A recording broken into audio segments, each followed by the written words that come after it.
fazemos bicos extra para manter a nossa família, mas a corporação às vezes finge que não vê, porque é um grande número de policiais que fazem esse tipo de coisa. Lógico que ele não pôde, né? Ele não pôde se identificar, mas nós sabemos. Então, nós queremos trabalhar. Ninguém vai criticar aqui a pessoa porque está querendo trabalhar. O que nós precisamos é nos adequar à lei. Nós queremos nos adequar à lei. E nós queremos, então, nos adaptar a essa lei. O colega vai falar aqui, né?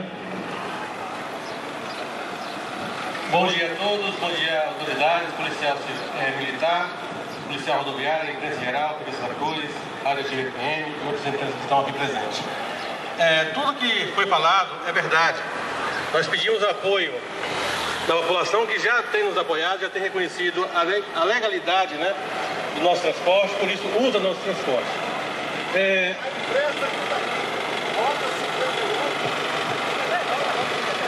Também é o seguinte, os ônibus não têm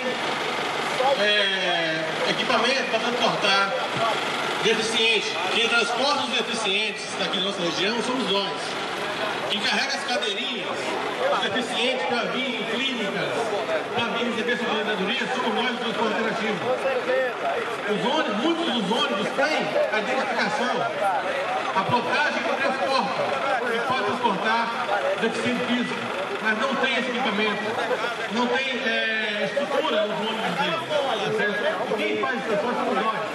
Nós transportamos idosos para trazer para fazer exames, para receber a aposentadoria. E eles sabem qual a importância do nosso trabalho na nossa região. Falar em transporte ilegal, as empresas de ônibus aqui na nossa região também fazem transporte ilegal.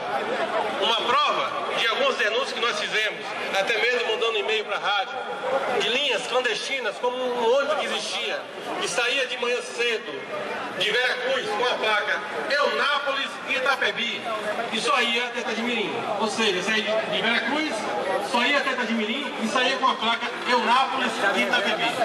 Depois de denúncia de algumas fotos tirando, esse ônibus, há cerca de uma semana, não transita mais.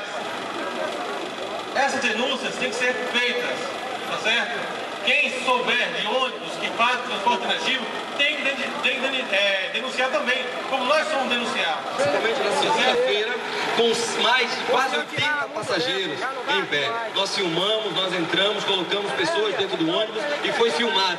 Mas a fiscalização parece não chegar por lá. A fiscalização parece não ter limite naquela região. Ou seja, simplesmente lá não vai. Mas aqui, na nossa região, basta um pai de família que faz transporte alternativo, complementar o sistema complementar de transporte, colocar 4 pessoas no carro, porque é bom que se diga isso. E aqui tem as autoridades aqui presentes. Nenhum policial rodoviário federal, nenhum policial militar, é importante frisar isso, pode cercear o direito do cidadão de vir. O seu veículo, ele comporta, além do motorista, mais 4 passageiros. Se o veículo estiver totalmente em dias, pneus, extintores, documentação, nenhum policial rodoviário federal, nenhum policial rodoviário estadual, nem mesmo militar, eles podem cercear esse direito de vir. Qualquer cidadão. O que está acontecendo hoje é que a população está se revoltando com essa situação, porque a lei quer atingir o transporte alternativo, as pessoas que fazem o transporte alternativo, mas estão terminando atingindo a população.